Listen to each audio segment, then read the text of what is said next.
Thank you, Senator King. Senator Cotton, please.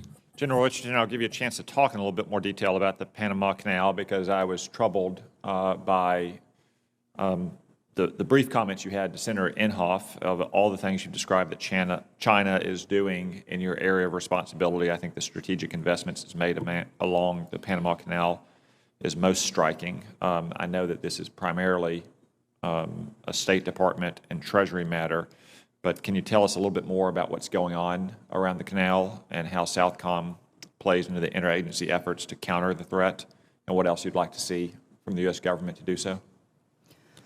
Thank you for the question, Senator. We work very closely with Panama, and our Corps of Engineers just was able to negotiate a water tender contract with Panama, which I think is huge because it's been 15 years in the making.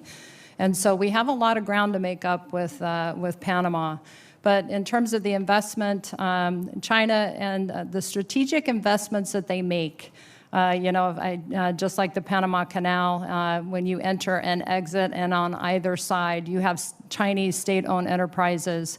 And what I worry about Chinese state-owned enterprises that have capability and infrastructure there is that they can be used for dual use, which means civilian but also military.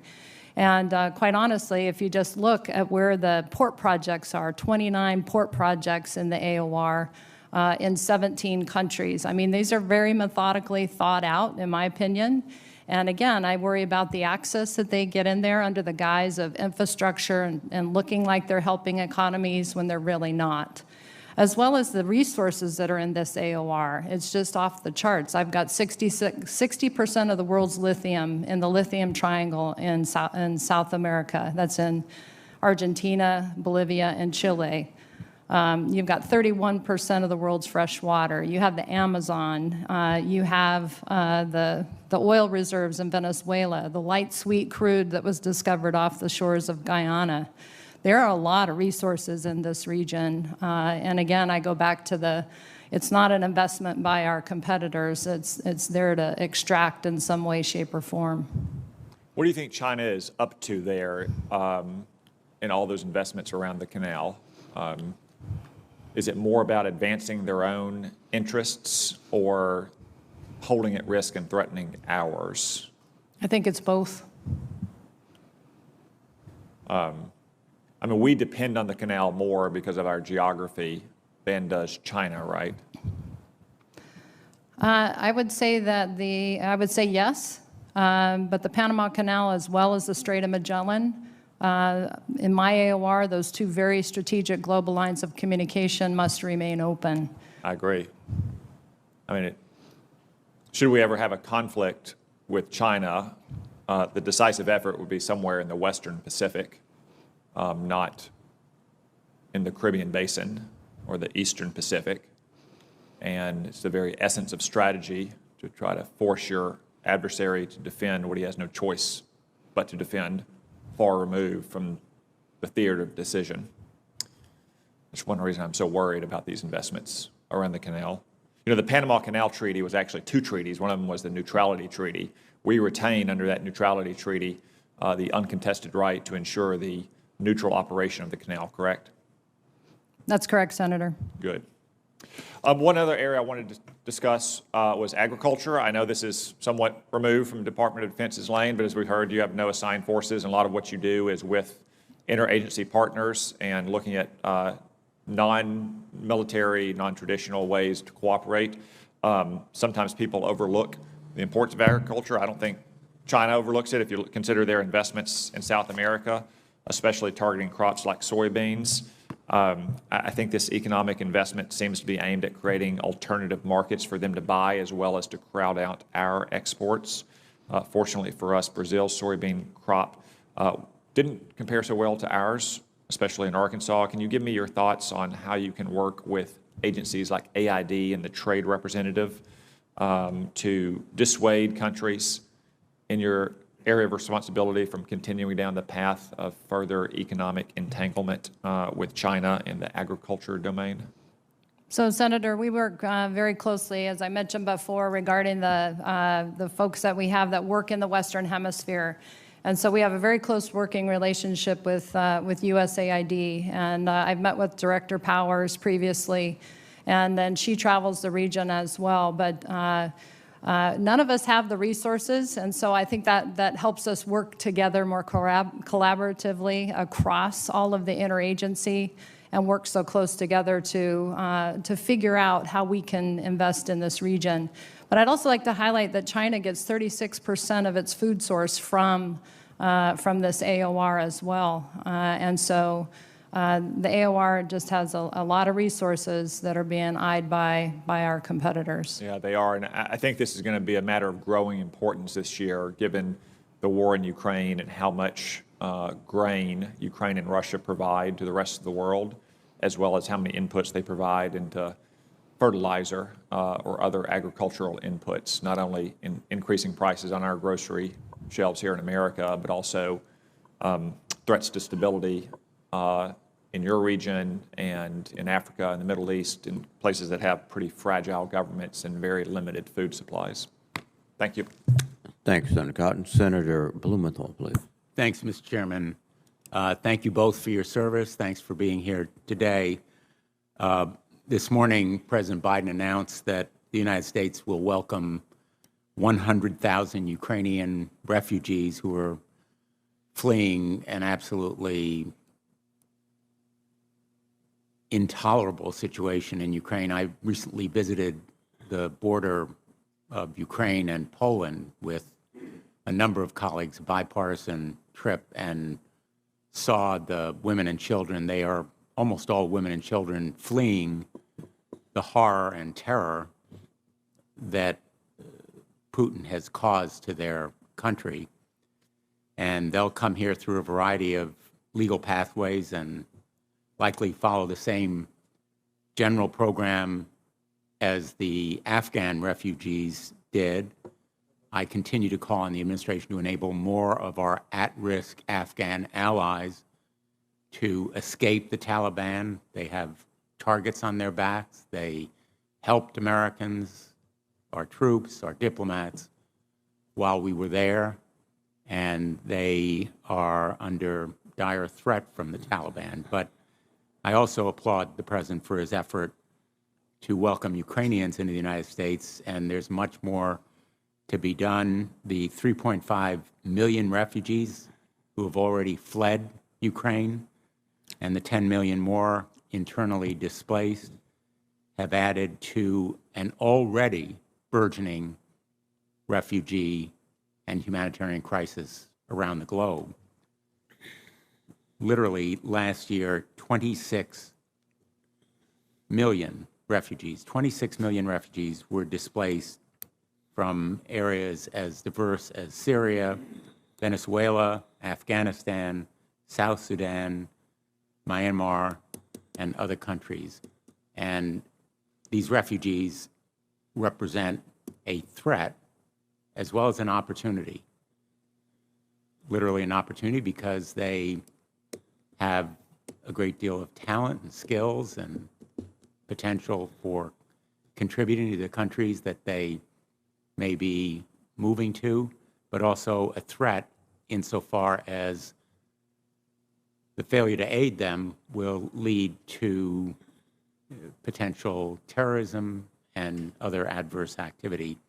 I've seen the tremendous support that NORTHCOM provided to Operation Allies Welcome over the last year in finding capacity on U.S. bases and efficiently housing and processing Afghan refugees fleeing the Taliban. And I hope that NORTHCOM will play a role as well in welcoming and resettling the Ukrainian refugees. General VanHerck, have you been given instructions on the role for NORTHCOM with respect to Ukrainian refugees? Senator, I'm aware of the President's announcement.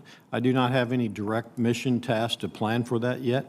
As we did with Operation Allies Welcome, we stand ready, if directed by the Secretary of Defense, to do that.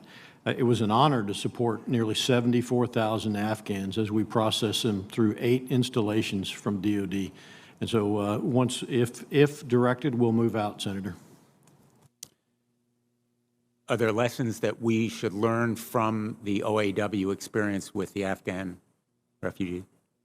There are absolutely lessons that we've incorporated that we learned during Allies Welcome that I'm sure would make us better prepared if we had to stand up to do this mission again. What kinds of lessons?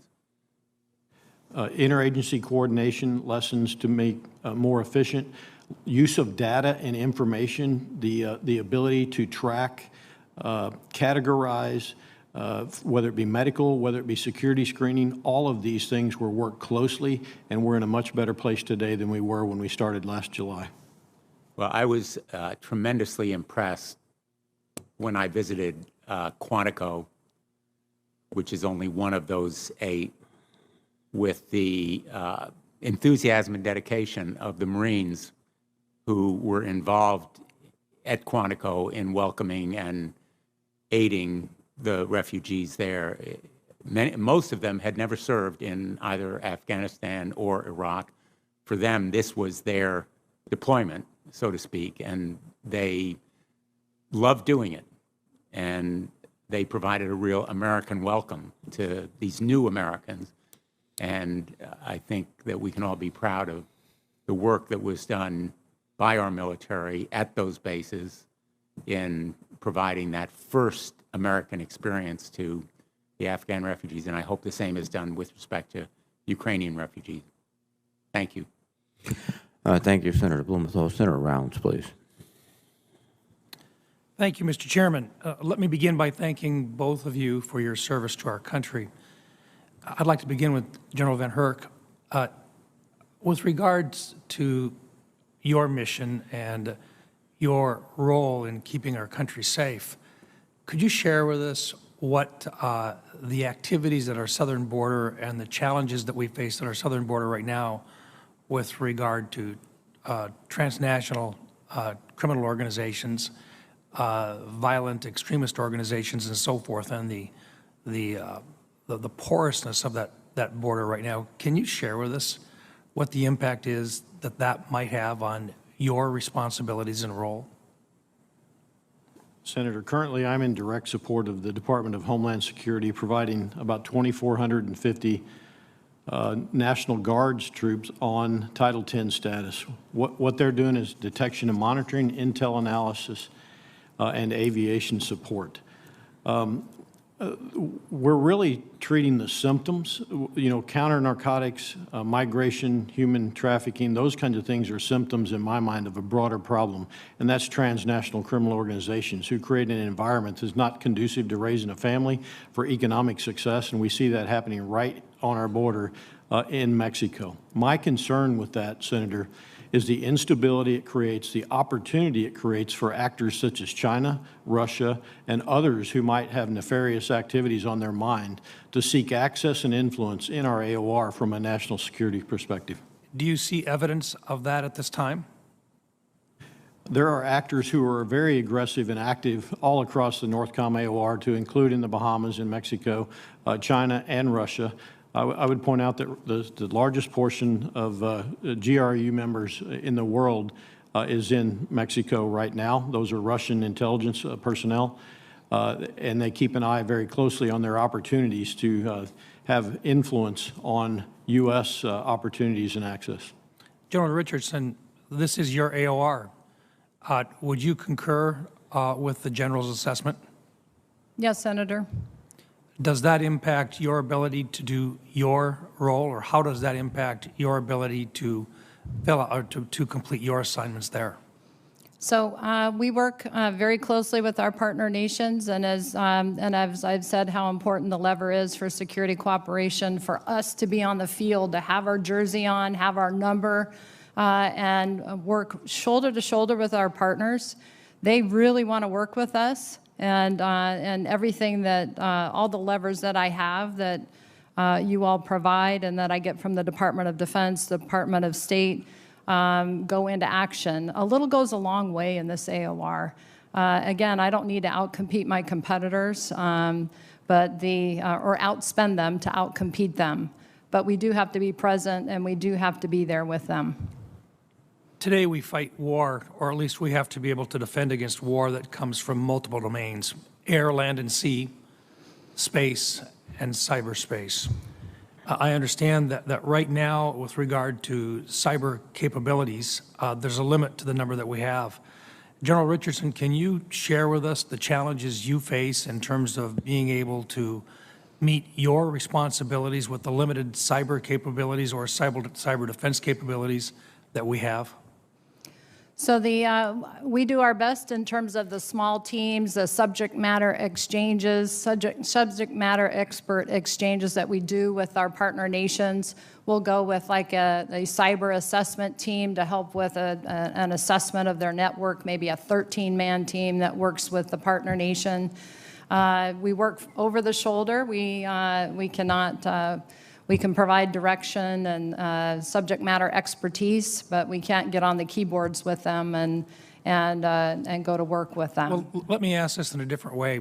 If in order to do your mission, are you able to receive the number and types of cyber mission teams that you request? We're able to do that through our National Guard State Partnership Program. CyberCom does not have the full capacity and capability to support all the combatant commands. And I'm not a priority AOR, and as we see, the EUCOM and INDOPACOM are right now the two priorities, and so... Demand exceeds supply, then? That's correct. Thank you. General VanHerck, with regards to all domain awareness, can you very briefly describe to us just how critical cyber is and the challenges that you face in getting the resources that you need? Senator, cyber domain awareness is absolutely critical. The vast majority of the key critical infrastructure in the United States of America and Canada, for that matter, exists in the private sector. Today, I'm very comfortable where we are with General Nakasone and his teams on the DODIN of the Department of Defense infrastructure, CISA with other federal networks, but domain awareness outside of that is relatively an unknown. Many of those municipalities, companies, their reporting is all we get. And so they actually are voluntarily playing. And so from a domain awareness perspective, we don't know exactly what we don't know. Thank you. My time has expired. Thank you, Mr. Chairman. Thank you, Senator Rounds. Senator Sullivan, please.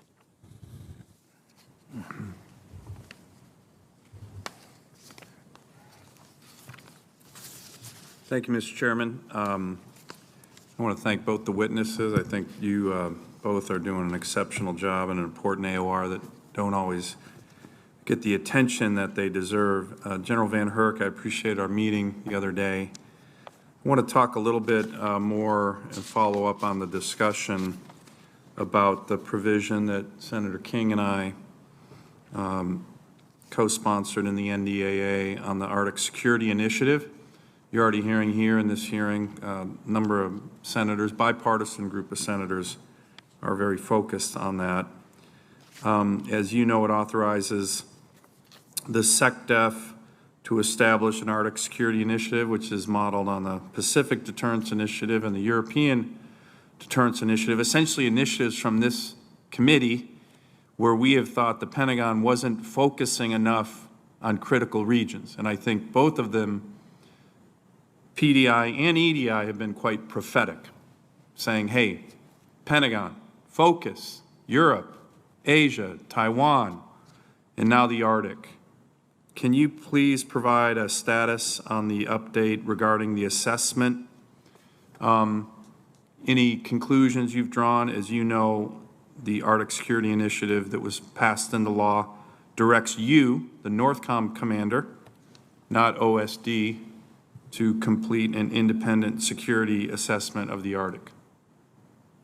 Senator, we're in progress with the assessment. What I commit to you is you will get an honest, candid assessment from me. I will coordinate that across the department.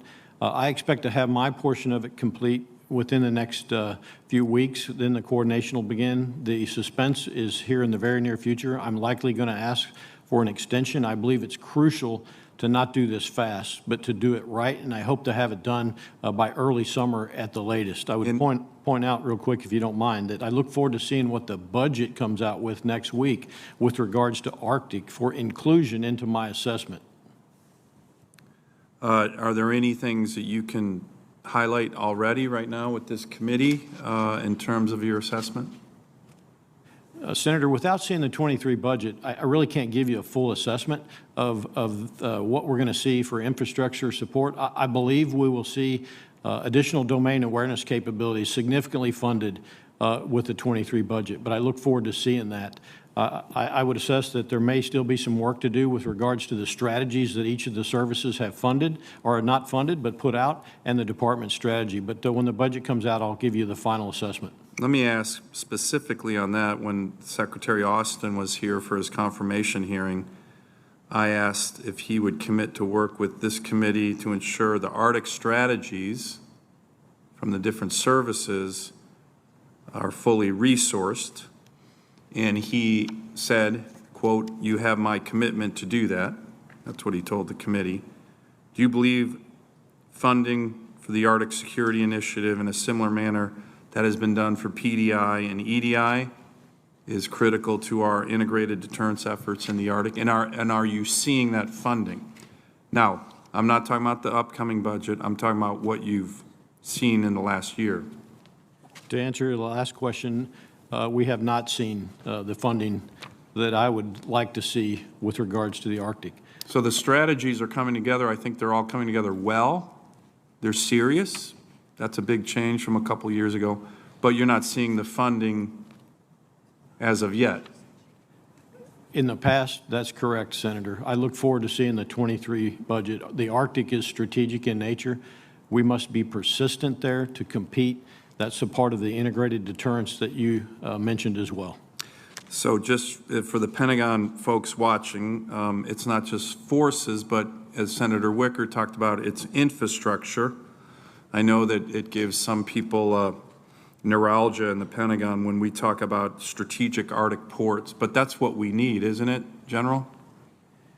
The capability to have presence in a strategic region where one of the most brutal dictators in the world, Vladimir Putin, has said he's going to own the Arctic, he's going to create the new Suez Canal and the Northern Sea route, and he's going to dominate it. Don't we need a presence ourselves to push back on this dictator in that region of the world? We do need a presence, and fuel north of Dutch Harbor would do that, as would infrastructure and communications capabilities. I look forward to working with the Canadians on their part of this. They need to be part of it as well, not only the Department of Defense, especially on the infrastructure piece. Well, just a final point, Mr. Chairman. I think this committee has been very strong on this over the last several years in a bipartisan way. And I think the Pentagon needs to wake up. They need to wake up and recognize this is a strategic interest for our nation. And the signal that's coming from the Congress couldn't be more clear. Just like with the European Deterrence Initiative, the Pacific Deterrence Initiative, the Arctic Security Initiative falls in that line. And I look forward to working with you and this committee on your assessment and seeing it soon. Thank you. Thank you, Senator Sullivan. Senator Peters, please. Thank you, Mr. Chairman. And I couldn't agree more with Senator Sullivan on the strategic importance of the Arctic and investments in the Arctic. And I think it is a consensus with members of this committee in a bipartisan way that we need to be focused on that. I had some questions related to that. Senator Sullivan did a great job of addressing some of the questions that I had. But maybe just pick up one thing with you, General Herrick, is that National Guard Bureau, to what extent are you working with them to ensure that they're ready to conduct some cold weather operations in that region? We work with all of the services, including the National Guard Bureau, to do that. Actually, I'm highly reliant on the National Guard Bureau to execute my day-to-day campaign plan. In a voluntary status, actually, so I couldn't be more proud and appreciate the support, because I don't get access to the forces through the global force management process, and I don't have the assigned forces to do that campaign plan.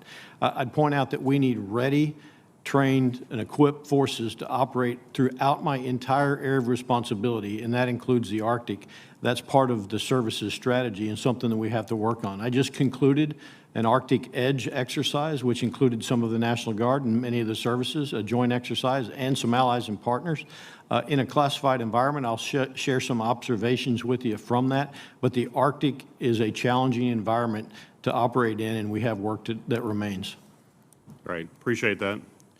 General, General VanHerck, U.S. intelligence indicates that Russia may be positioning itself to use chemical weapons in Ukraine under the guise of a false flag. And certainly while our hearts go out to the brave Ukrainians who are defending their country from this illegal invasion and fighting for freedom, I think we also must use this crisis as an opportunity to consider our own preparedness for such an attack. So my question for you is, do you believe the United States is properly prepared to contain and respond to chemical attacks in the homeland? And are there any resource shortfalls impacting CBRN response enterprise? So I believe we're prepared to execute a response to a small event such as we have planned for based on a violent extremist type organization event. For a large-scale event in the homeland, I think there's much work that still needs to be done that could be additional resources applied to, Senator. Great, thank you. General Richardson, in your reply to Senator Kaine, a question that Senator Kaine offered, you described the importance of small team engagement with our allies and partners. Nearly every nation in SOUTHCOM AOR participates in the National Guard State Partnership Program, as you're well aware. My question for you is how do you plan to employ your National Guard State Partnership Program units to deepen the defense relationships that we have in the region? So this is a huge force multiplier, Senator, the State Partnership Program, and in some cases, 2-3 decades of relationships that have evolved, and we see the impact of that with Ukraine and California and that relationship that they have. And so there was a creation a few years ago of the Bilateral Affairs Officer, which is a National Guard officer that's actually embedded in the embassies with the DoD team there, and then helps integrate that state partnership program in my campaign plan and strategy for the region. And as was brought out in other questions, you know, I don't have all the resources I need, but that is reach back into the National Guard and the capabilities, especially with the cyber battalions, to help me with operations in the cyberspace domain. Yeah, an area that we need to have increased focus on, without question. Another question for you, General, is are you seeing the Chinese or the Russian militaries copy these types of efforts in collaborating with regional militaries for training opportunities? Is this something they're picking up as well? I do, Senator. I see them using part of our playbook against us, actually. And what I've said before is that they don't have partners, they have clients.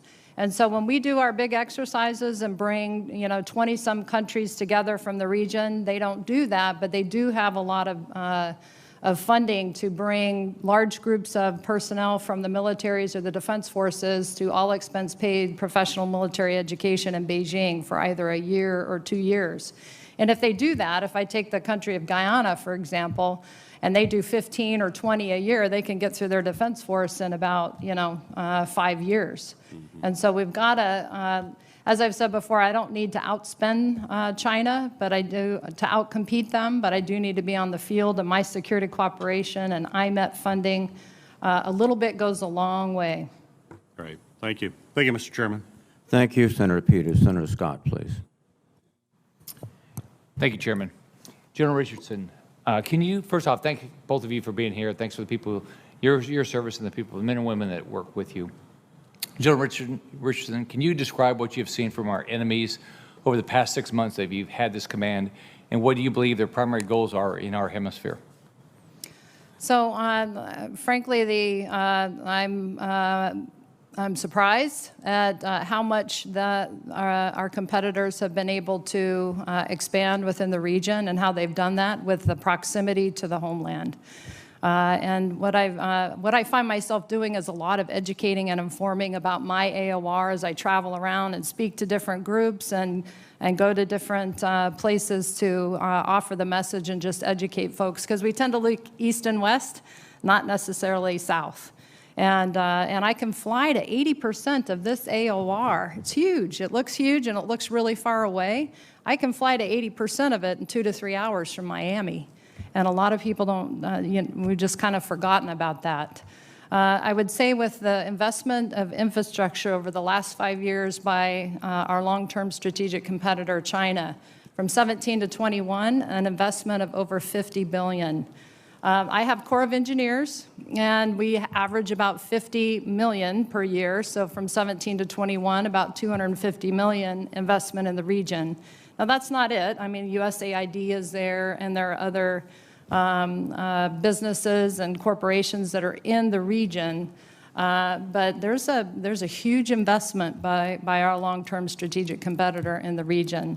Some of these countries as well, as I look to levers that allow me to outcompete my adversary, foreign military sales, IMET, foreign military financing, security cooperation, being able to have responsive levers. We can't take a year to 2 years when our partner nations are asking for capability, a couple helos, fighter jet, weapons, vehicles, and we take 2 years. Our processes got to be able to evolve with the times, and we got to be faster.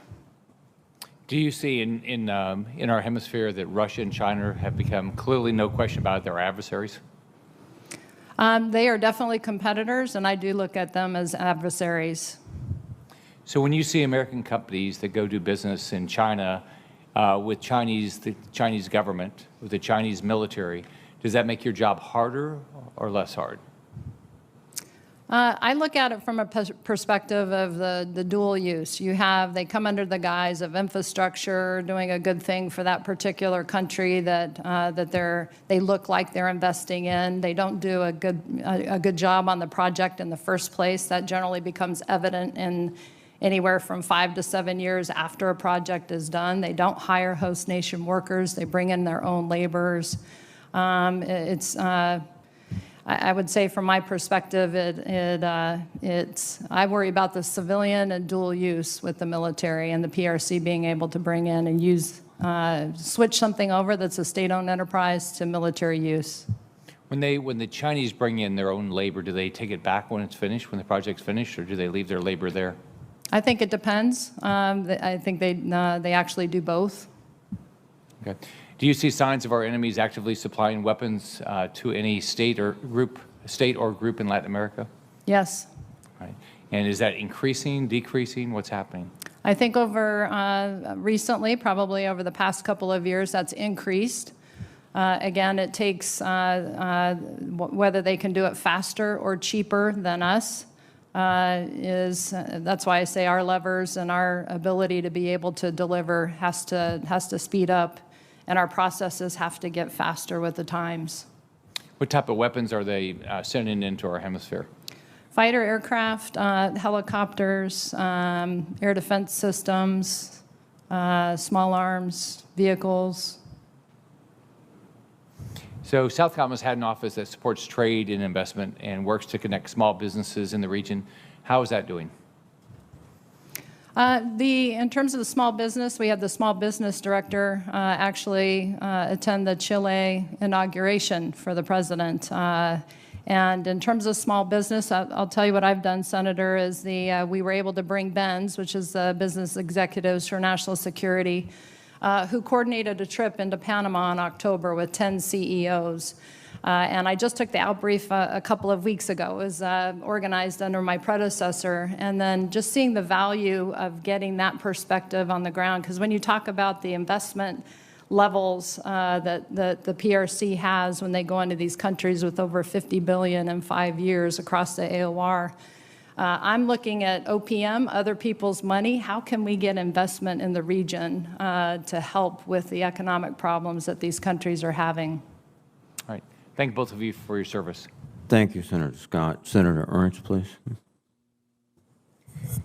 Thank you, Mr. Chair, and thank you, General VanHerck and General Richardson, for being here today. We really do appreciate your service to our country. And you both are acutely aware of our adversaries and how they are actively spreading their economic and military influence beyond their borders to our own doorstep. This is right here, as your predecessor, Admiral Fowler, used to say, in our own neighborhood.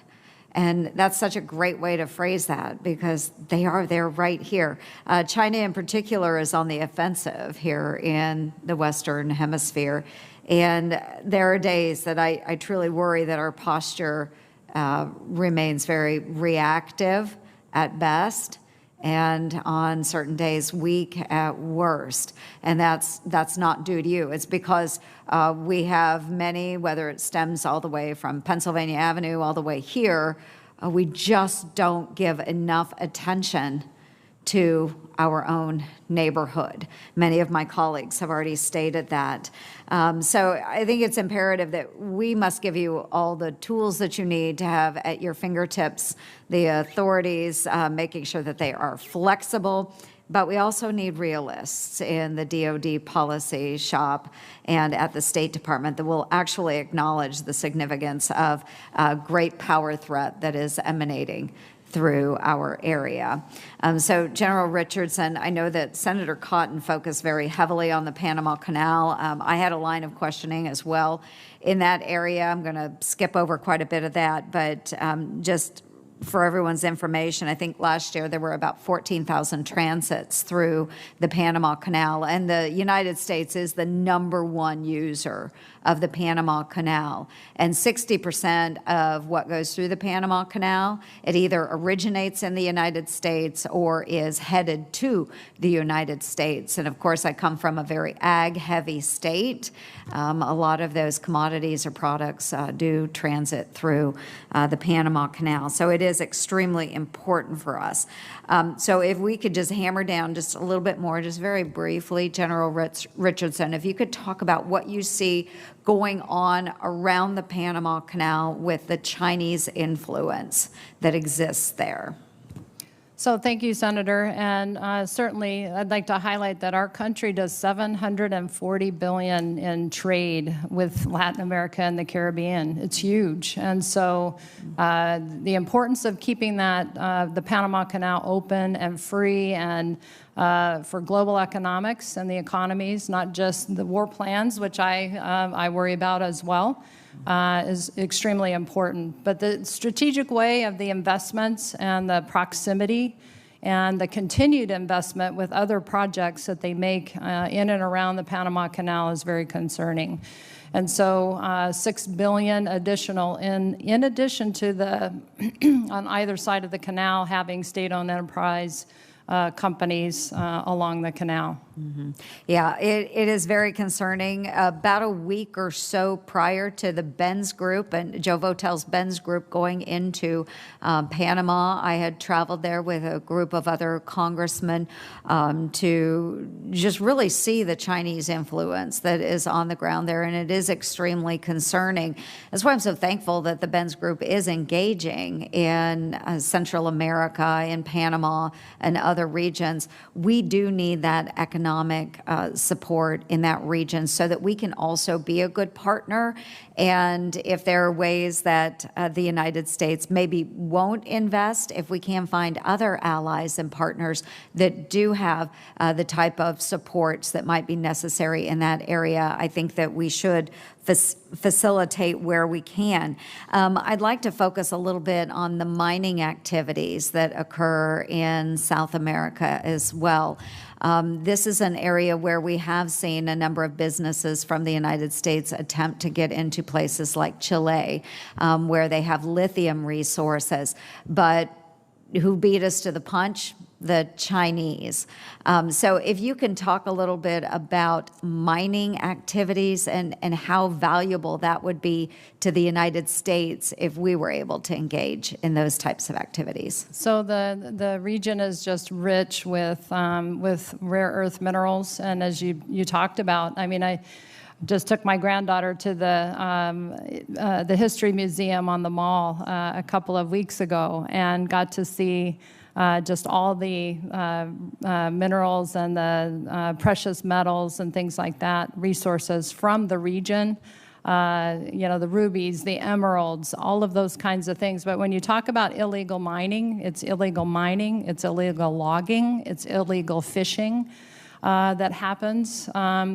I know you asked about mining, but if I could mention the fishing, at any given day, I have over 600 PRC fishing vessels in my AOR that are off the coasts of Ecuador, Peru, Chile, and they follow the fishing migration patterns. And so you know where they're going to be by the migration of the fish. And this is about $3 billion in lost economics, productivity that those nations desperately need that the Chinese are taking away. And so it's all three of those things that are extremely prevalent in this AOR. Yeah, I appreciate that very much. I'm glad you brought up all of those other resources. It's just incredibly important that we pay attention to our own neighborhood. And not only through our military, but also through our State Department, but also economically as well. So I really appreciate your presence here today. Thank you, General VanHerck, and thank you so much, General Richardson, and I yield. Thank you. Thank you, Senator. And Senator Hawley, please. Thank you, Mr. Chairman, and thanks to you both for being here. Thank you for your service to our country. General VanHerck, let me start with you, and let me say it's great to see a fellow Missourian here, as always. I noticed something you said in your opening statement. I want to quote it to make sure I get it correct. You said, I think, that America's reliance on deterrence by cost imposition is currently overweighted and significantly increases the risk of miscalculation by limiting our national leaders' options following an attack.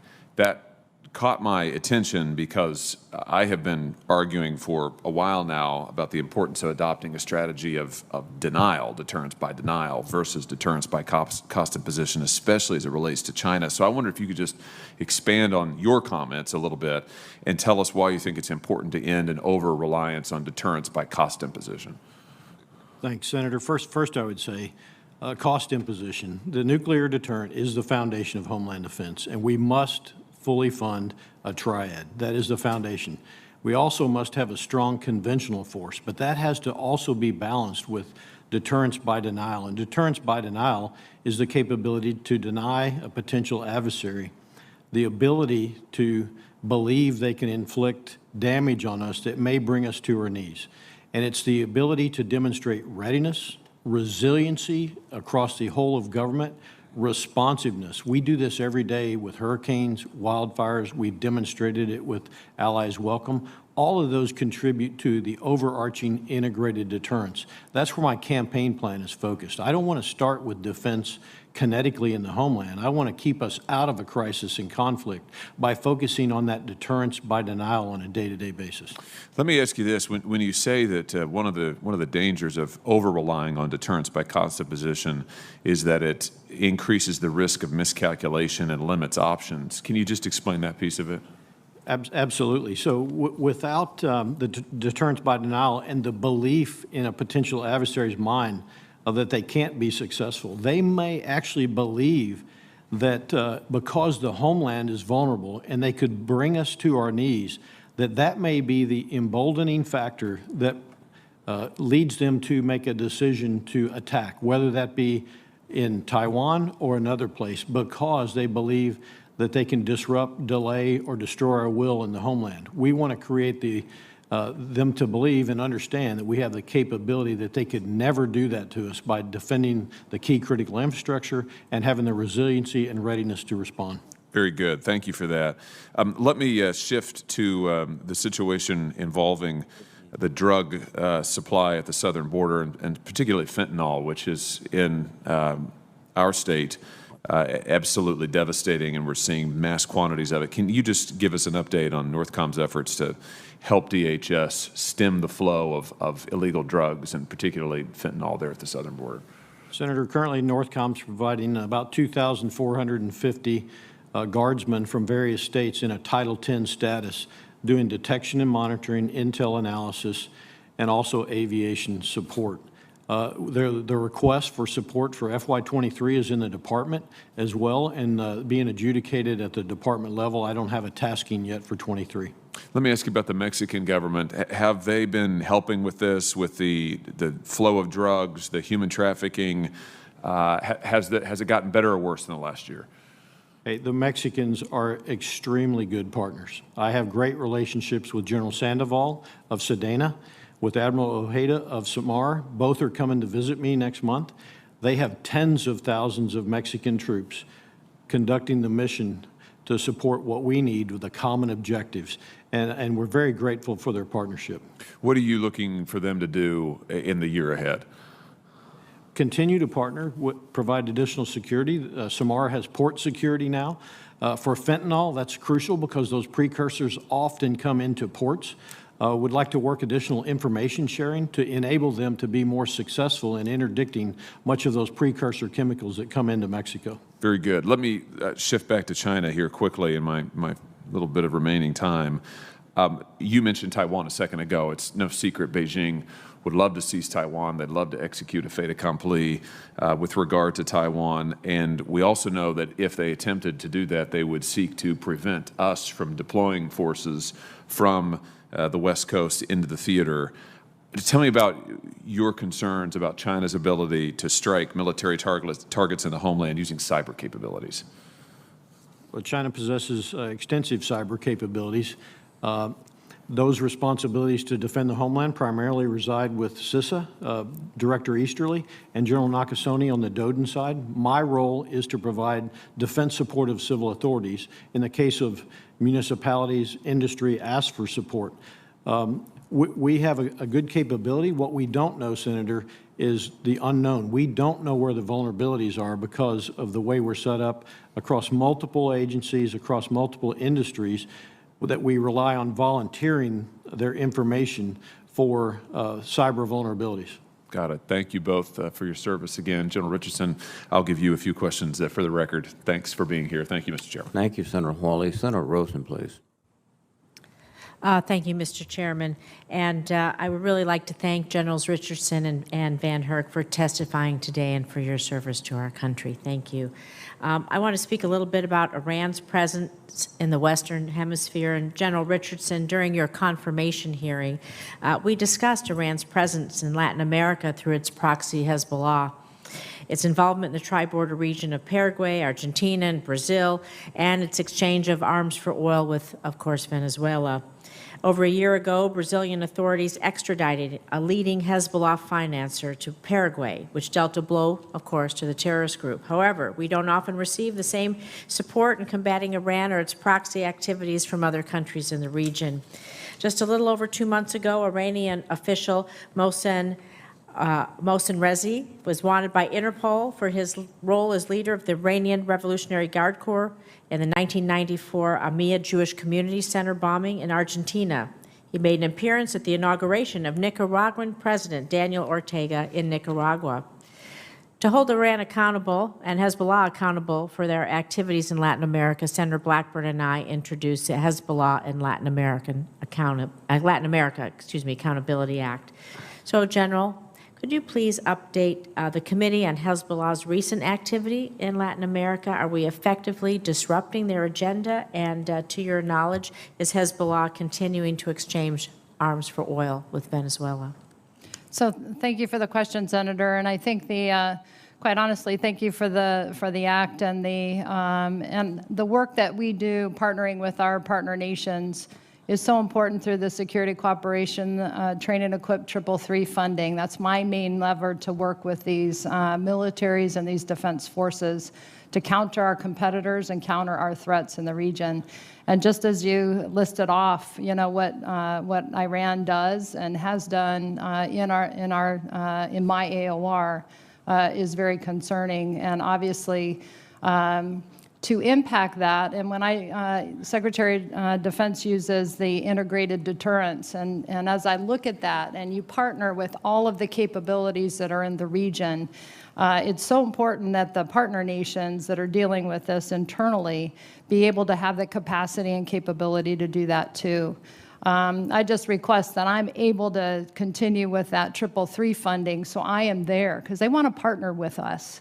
They want to partner. They look to us. They look for help. They look for assistance. They look for coaching, teaching, mentoring.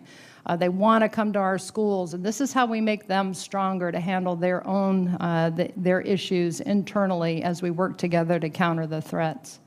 Thank you. I want to continue on this line of questioning because we know there's also Chinese surveillance technology in South America. And so I asked you at the confirmation hearing about Chinese state companies deploying that smart city, safe city technology in Latin America.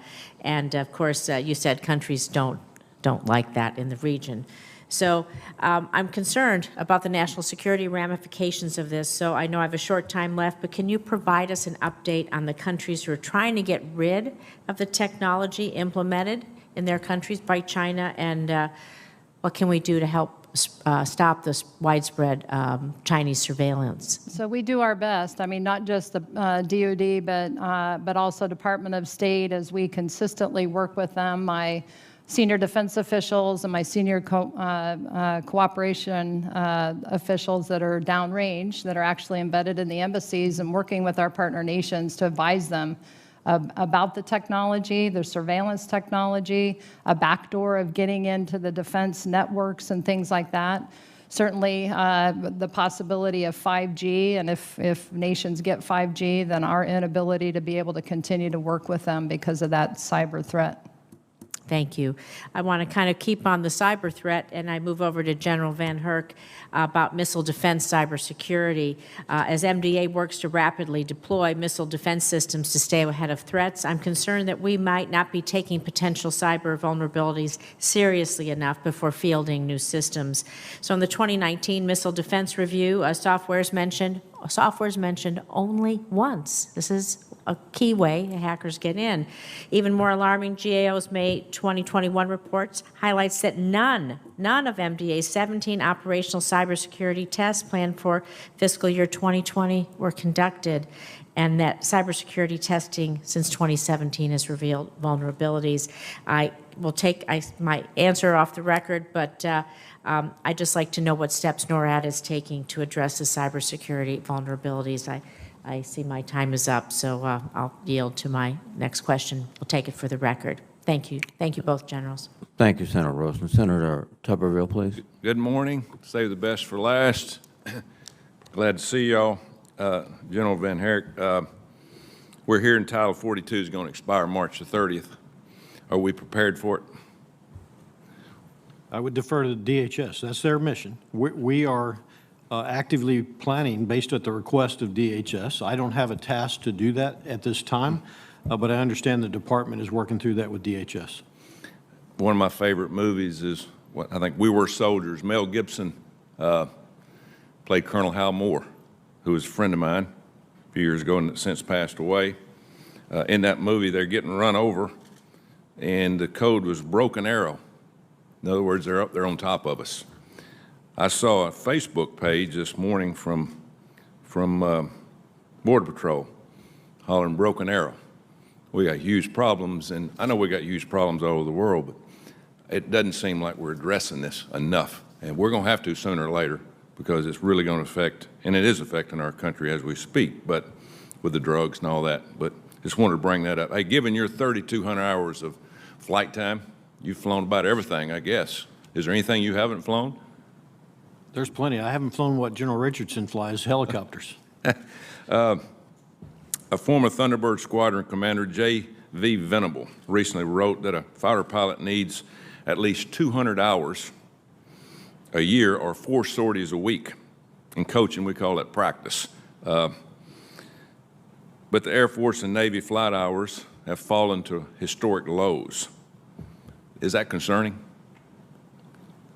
From a readiness perspective, from somebody who receives forces from the service, it is concerning to ensure that every force that we receive is ready to execute the missions that I'm tasked to do.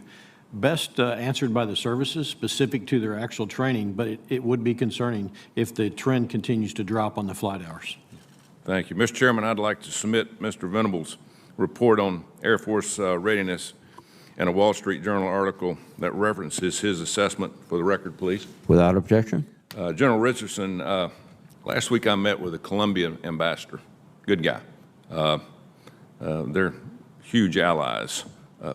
What inroads have you made down there? Relationships have you made? Because we've got, even from my state, we've got a lot of input down in what goes on in Colombia with their business dealings, minerals, those things. What have you seen from Colombia? Our #1 security partner, and I look to them as like a key linchpin to the security and the stability of the region, quite honestly.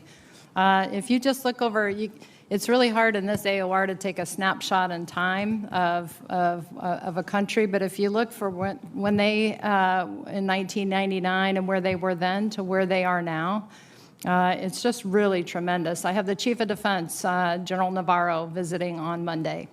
We had our staff talks, SOUTHCOM, Colombia staff talks in January.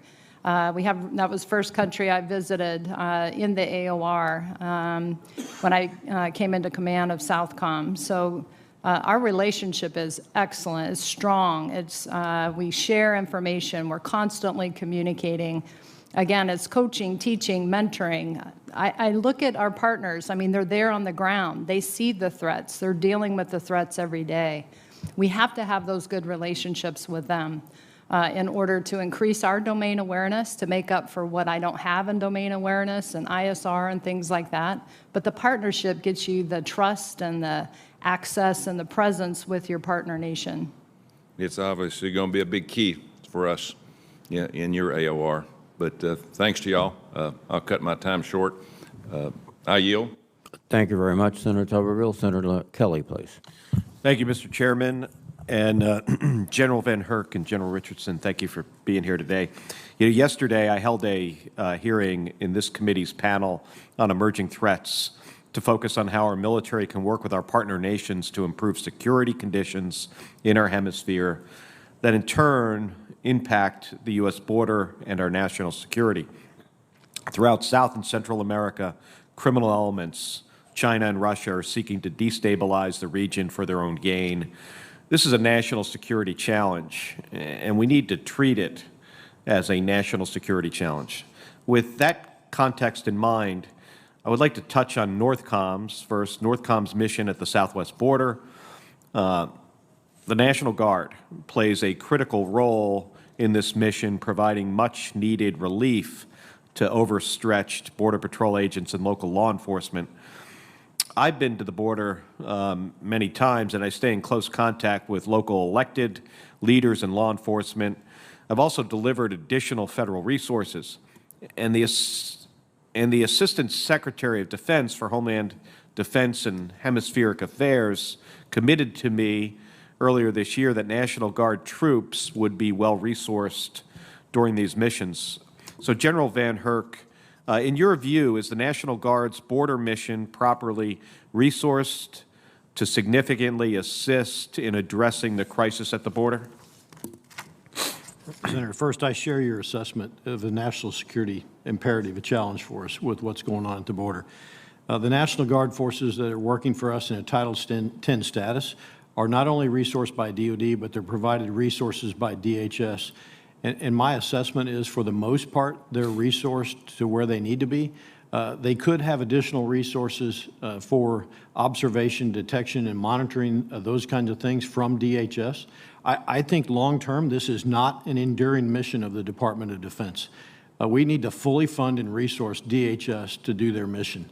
The DOD should be used in extremist times for the support on the border mission. I'd like to just make sure that our mission is understood. We're not there enforcing the laws that DHS can do. We're supporting them to free up capacity so they can do that mission. And we provide support, detection and monitoring, aviation support to help them, and also the intel analysis. Well, until DHS is fully resourced to do this, let's make sure that the Guard and Reserve have the resources they need in their interim there. General, are you in regular communication with CBP, with Customs and Border Protection, and local law enforcement partners on this issue? Me personally, yes, not daily or anything like that. I've been to the border multiple times. I was at the border last month as well and met with both the Customs and Border Patrol agents and discussed. We had 8 in the room as well. I visited in your state as well, in Nogales, and been to the border. So we do that. I have multiple liaisons from 40 government agencies that work in my headquarters, to include from DHS and the border. Well, that's good to hear. We need to, this is a comprehensive and challenging problem, and we need to all have all agencies working together to try to deal with this crisis. General Richardson, in your posture statement, you mention the insecurity and instability that's been exacerbated by COVID-19. We know that transnational criminal organizations routinely exploit poverty, instability, and corruption to gain political and criminal power.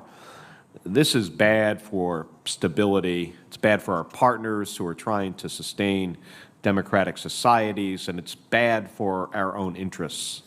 When we spoke earlier this week, you specifically mentioned that criminal organizations are using the instability brought about by the economic impacts of COVID-19 to create a wedge that Russia and China are taking advantage of. Can you elaborate on the relationship between Russia, China, and criminal organizations in the region, and how does the instability caused by criminal groups and opportunism of countries like China allow them to expand their reach? So overall, Senator, I just look at the insecurity and instability, the cycle of vicious threats, this wedge that the TCOs can create, which allows our competitors, the PRC in Russia, to flourish and look like the heroes of the day, right? When they come in with their projects and their money or equipment and capability and things like that. And so, as we talked about as well, the Chinese money launderers that take the money from these TCOs, when these TCOs have all this cash, huge, $310 billion a year annual revenue, and move it back and turn it around into goods that they send back for the TCOs to be able to sell. And it's all cleaned money, if you will. And so we have to, this isn't just a DOD or a DHS. We also have to, I think, get after this money. And in terms of what our whole of government approach is to follow the money and then be able to crack down. But I know that it's very difficult. These are complex cases that Treasury and Justice have to deal with. But until I think we get after that specific problem, we can't interdict our way out of this. We're not going to be able to do that. We got to go after and follow the money. Well, I want to thank you for the comprehensive answers from our phone call the other day that your staff sent over. I really appreciate that, and those were really helpful. I also want to make sure that you have the resources, that you need to tackle this challenge. So I'm interested to see, what the President's budget looks like for SOUTHCOM, NORTHCOM as well. And since I'm over, thank you, Mr. Chairman. And I have some additional questions for the record. Thank you very much, Senator Kelly, and let me thank you, General VanHerck and General Richardson, for your thoughtful and very, very responsive testimony. At this juncture, I will adjourn the open hearing, and we will reconvene at 11:45, approximately 15 minutes, in SVC 217 for a closed session. Thank you very much.